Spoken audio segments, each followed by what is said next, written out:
Conversé con él. ¿Aló? Sí, efectivamente, doctor, por disposiciones de la Fiscalía Provincial estábamos llevando a cabo una diligencia de exhibición. Solo bastó una llamada para que el hombre más poderoso del Ministerio Público dé la orden de obedecer las exigencias de Gustavo Gorriti. Cumplimiento de lo establecido, no estamos suspendiendo la diligencia, doctor. Esta noche en Contracorriente, detalles del escandaloso blindaje al ex fiscal de la Nación, Pablo Sánchez Velarde, investigado por obstrucción a la justicia en medio de la obediencia religiosa al director de IDL Reporteros, el omnipotente Gustavo Gorriti, el Envogen. Bueno, esto, ¿qué pasa? ¿Es un estado policial o qué cosa? Buenas tardes. El 10 de julio del 2018 se llevó a cabo en el marco de las investigaciones de los CNM Audios la diligencia de exhibición voluntaria de documentos en el Instituto de Defensa Legal, encabezado por el fiscal adjunto Rodrigo Rurush, quien no sabía que cumplir sus funciones finalmente le costaría el cargo. Llamé al fiscal de la Nación, conversé con él. Y él me indicó que eso era algo inaceptable y cuando he hablado con el fiscal de la Nación, él ha aceptado. Entonces, él ha aceptado y entiendo que como resultado de eso le ha llamado. Esta es la prueba irrefutable captada en video de la injerencia del director de IDL Reporteros en el Ministerio Público. La confesión en cámaras de Gustavo Gorriti de su llamada a Pablo Sánchez, el entonces fiscal de la Nación, para que detenga inmediatamente la diligencia. Todo indica que la sobrereacción en IDL Reporteros no era por los audios ya publicados, por los que iba el fiscal Rurush, sino por los otros miles de audios que fueron administrando interesada y políticamente a lo largo de estos años. Es así como Gorriti pensaba que el fiscal iba por el disco duro que le entregó Pablo Sánchez con el total de los audios del caso Los Cuellos Blancos del Puerto. Llamé al fiscal de la Nación, conversé con él, entiendo que como resultado de eso le ha llamado. Las pruebas son irrefutables. Gustavo Gorriti hace muchos años, como siempre le he dicho, tiene mucho poder en el Ministerio Público. Hay pruebas suficientes como para investigar la injerencia de IDL en el Ministerio Público. Pero a pesar de las pruebas, la fiscal de la Nación preferiría hacerse la ciega, sorda y muda. Esta es la disposición fiscal firmada por Delia Espinosa el 27 de enero último, donde dispone que no hay mérito para formular la denuncia constitucional contra Pablo Sánchez por obstrucción a la justicia. Esta disposición de la fiscal de la Nación, ¿qué representa? La impunidad. Mismo Gorriti indicó en la misma reunión que se había comunicado con el fiscal Pablo Sánchez para que suspendieran la diligencia. Inmediatamente me dijo, suspende inmediatamente la diligencia. Al tratar de explicarle, me dijo textualmente, el fiscal Pablo Sánchez Velarde, fiscal de la Nación, me dijo, te estoy diciendo que suspendas inmediatamente la diligencia o atente a las consecuencias. Y eso se va a poder escuchar claramente en la grabación. La carpeta fiscal 361-2023, que recoge la última declaración de Pablo Sánchez el 20 de mayo del 2024, evidencia bajo su propio testimonio su cercana relación de dependencia con Gorriti.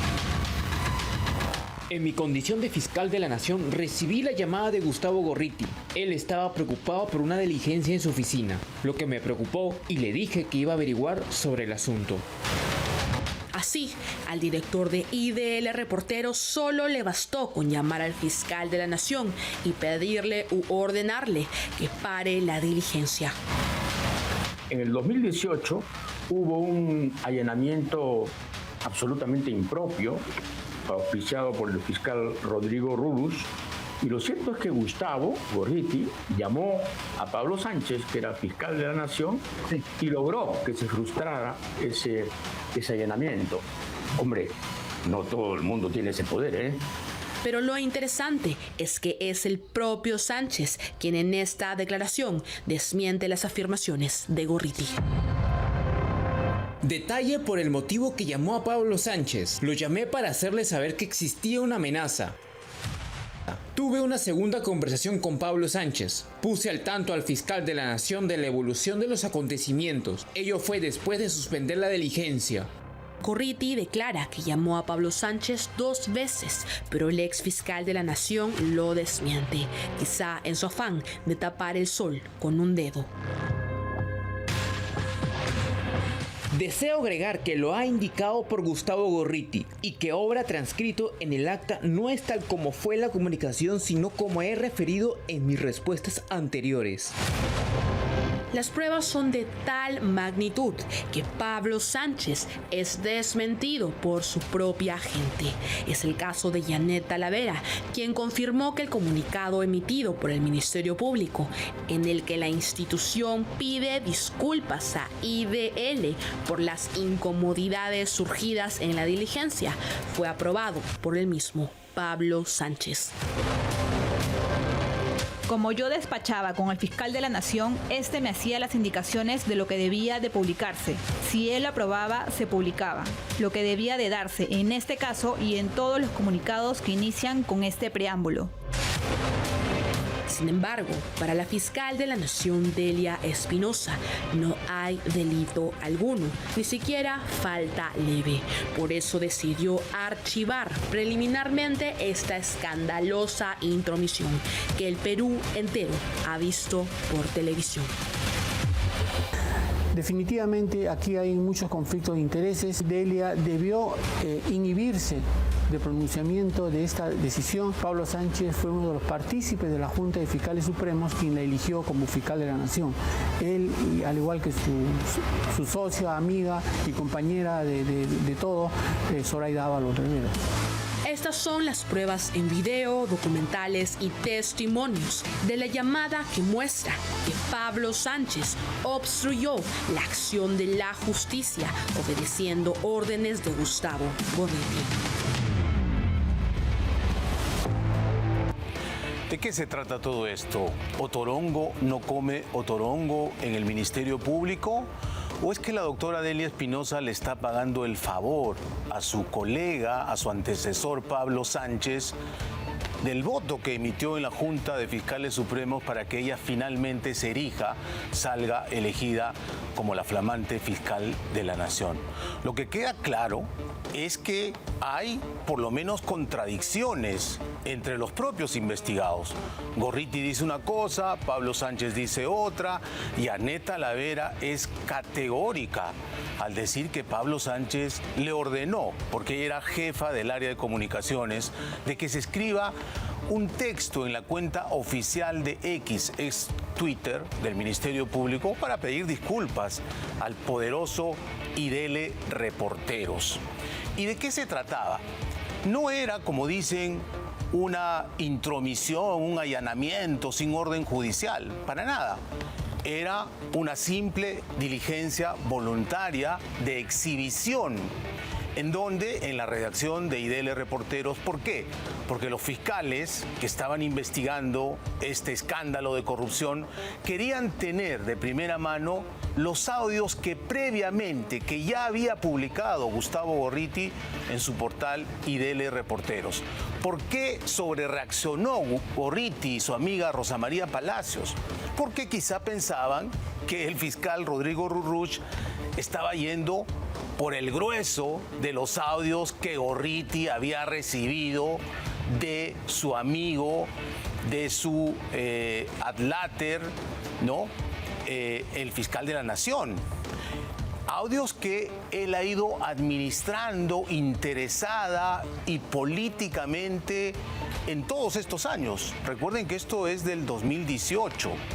Y claro, como ya era muy escandaloso que solo se publicase en IDL Reporteros, Gorriti ha ido administrando a sus amigos de la cofradía progre en otros portales, en otros medios como La República, como Convoca, como Ojo Público, como incluso Huayca, este portal que aquí hemos denunciado que tenía editoras que habían adherido al Movadef, también para que vayan publicando. Y curiosamente, cada vez que aparecía un personaje en la vida pública, de inmediato le sacaban su audio de los cuellos blancos.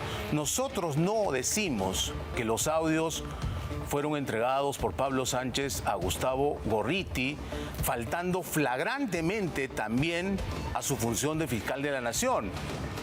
Lo han dicho las propias fiscales del Callao que primigeniamente investigaron este caso.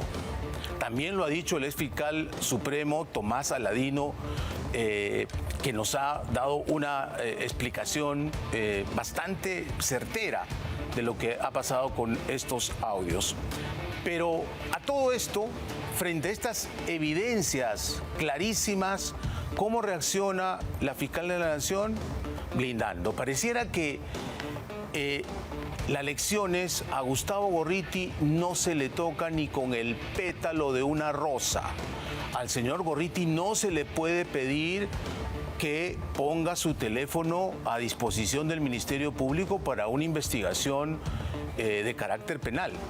Y no es que se quiere ir a ver sus fuentes, ojo, nosotros, yo mismo he ido a llevar mi teléfono celular al Ministerio Público en una denuncia que realizamos.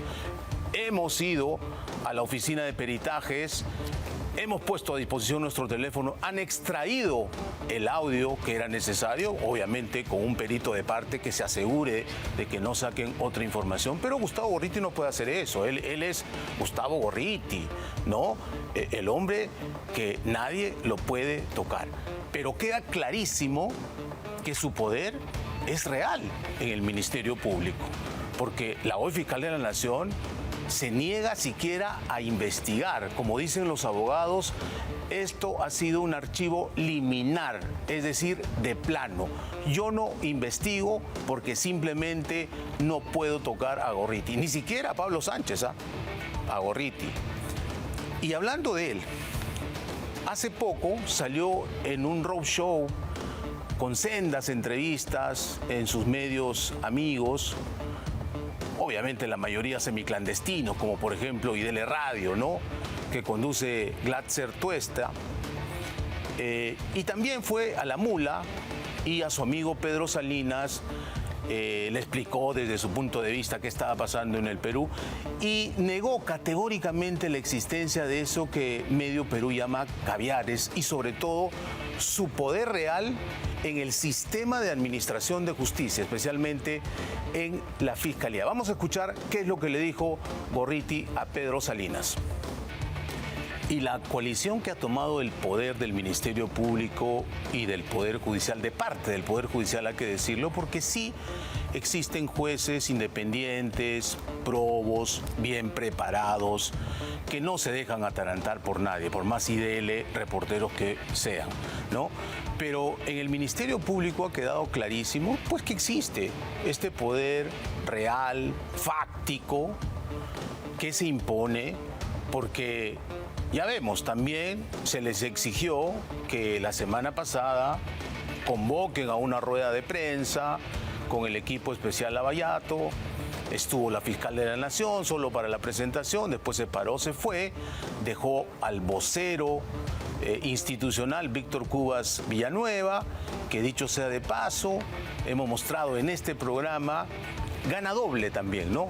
Gana una pensión como fiscal en retiro, fiscal supremo ya jubilado, y gana también como vocero, obviamente en su contrato administrativo de servicios, su CAS, que es 12,000 soles al mes, nada menos. Pero lo curioso es que Delia Espinosa le ha pagado por una sentencia judicial, probablemente laboral, que él puso contra el Ministerio Público, pero así como Cubas Villanueva ganó un proceso laboral contra el Ministerio Público, hay muchísimos más fiscales, conocemos varios, pero que no han tenido la suerte que les paguen de inmediato, como lo ha tenido Víctor Cubas Villanueva. Y esto es paradójico porque la propia fiscal de la Nación acaba de denunciar constitucionalmente a varios congresistas, ex militares, un ex policía o policías en retiro, o militares en retiro, que tienen su pensión, ojo, que es un derecho adquirido, que no es un sueldo, y tienen además su emolumento como congresista de la República. Ella dice que eso es inconstitucional, que eso viola la norma. ¿Ok? ¿Y por qué no empezamos en casa? ¿Por qué no vemos qué está pasando con el vocero? Pero decíamos, se impuso esta rueda de prensa y, oh, coincidencia, no se habló de la fundadora de IDL, la señora Susana Villarán, que está metida en las investigaciones de Lavallato. Es la única funcionaria pública que en funciones recibió alrededor de 11 millones de dólares de las empresas brasileras de la construcción y la corrupción. ¿Para qué? Para entregarles los peajes que hoy sufrimos todos los usuarios, ¿no? Los peajes de la corrupción, y ella bien gracias en su casita. ¿Cuándo empezará el juicio? No sabemos. Debe ser de aquí al próximo año. El Poder Judicial, de boca de su presidenta, la doctora Tello, ha dicho, no, es que eso es porque cambiaron las leyes. Por favor, hace 8 años. Las leyes cambiaron hace 2 meses, por si acaso. Bien, la que no se